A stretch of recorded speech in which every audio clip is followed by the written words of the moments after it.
Welcome to Toffee TV. It is the Everton News Daily. Frank Lampard has been speaking about some of the decisions made in Saturday's Merseyside draw with Liverpool, Merseyside derby draw, where 0-0 at Liverpool at Goodison Park. The Blues put in an excellent performance. Could have won it, could have lost it, but for an outstanding display by Jordan Pickford as well. But Everton and Evertonians felt they were on the harsher side of some of the VAR decisions that took place at the weekend. One of them was whether or not Virgil van Dijk should have received a red card for a late challenge on Amadou Onana with about 20 minutes to go in the game. It's been looked at over the weekend. A lot of people have had their say, and this is what Frank Lampard thought about the challenge. Sure. Some talk before this derby and other derbies not that long ago recently about bad tackles, and again I think a lot of people were going, okay, well, what are the players? The ref just has a job to do and VAR do, and I just think they got that one wrong in my opinion. Interesting one, isn't it? Because it's whether or not you can look at it and argue the case of, was it just lazy by Van Dijk? Was it intentional? I guess that's the difficulty with it, but obviously in isolation when you look at it, and certainly when you see the stills, it looks like a bad challenge on Onana, and we've seen other instances where that kind of challenge has warranted a red card. So we didn't get away with that one. We also had a goal disallowed. Conor Cody thought he'd give Everton the lead. We all thought it in the ground as well. It took a ridiculous amount of time to come to the decision that it wasn't a goal. But Frank Lampard was a little bit more philosophical about it. Well, we're Everton, aren't we? It's going to be offside.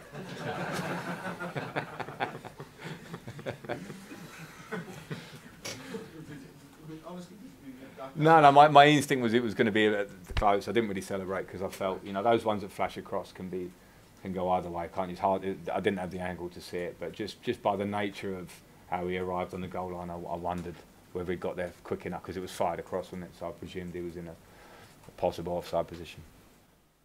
Let's be honest, it should have stood. Conor Cody should have scored the winner. There you go. Moving on from that, obviously Everton saw Neil Maupay make his debut at the weekend. He had a fantastic opportunity to score on his debut to give Everton the lead. Other than that, I thought he had a decent game. It certainly showed what it looks like when you've got a proper striker in the team. We certainly looked a lot better. And then obviously the attention then turns to when Dominic Calvert-Lewin is fit again. And this is what the manager had to say about Dom. Yeah, and Dominic's training next week. We hope the middle of next week. So at that point then we have good options up front as a number 9, a Dominic type and a Neil Maupay type. But obviously Dominic is a big player for us here. I haven't been able to experience him as much as I would want, but I experienced one of the best days of my life when he headed that ball in last year. So we understand what he can bring to the team. So once we hopefully get him fit and firing, and our forward options look stronger naturally because he's an England striker. So there you go, Dom. The manager obviously confirming that Dominic Calvert-Lewin is back in training this week. Whether or not he'll be fit enough to make the squad for Arsenal, don't know. Wait and see on that one. Hopefully he will. Just to have him on the bench, I think it'd be a big boost as well. Just to have that option of bringing him on. Obviously the manager had also confirmed that James Garner wasn't in the squad at the weekend just due to the fact he hadn't trained enough.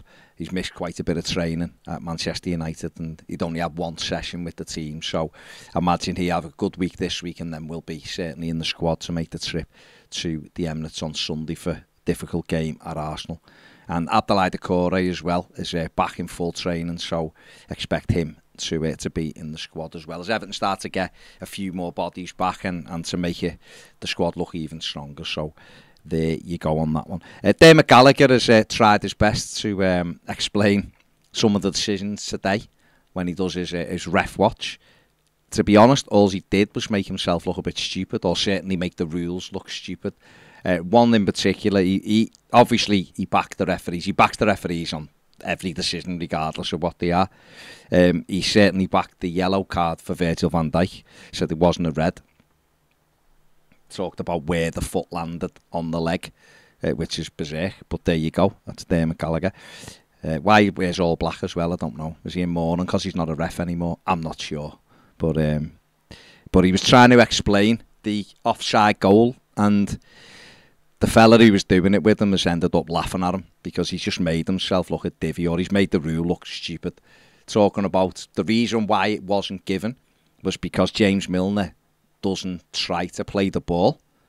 So he says it clearly hits Milner's foot and goes to Conor Cody, which is obviously a change because at times they give that goal if it deflects. They say you can't be offside, but he's saying it was offside because you've got to be in possession of the ball or you've got to actually play the ball.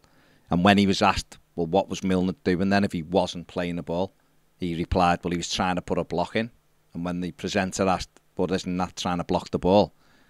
He didn't know what to say and everyone burst out laughing. So, you know, maybe a stand-up comedian might be next for Dermot. I don't know, because he talks absolute wham on that.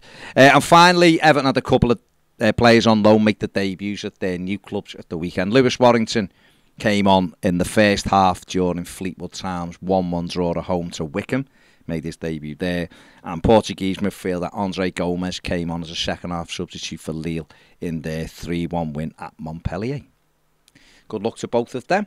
There you go. That is the news for today. Give the video a thumbs up. Subscribe if you haven't. And if you want to become a Toffee TV Premier member, including 2 daily live shows, then click the link in the description or click the QR code that is on the screen now. See you later.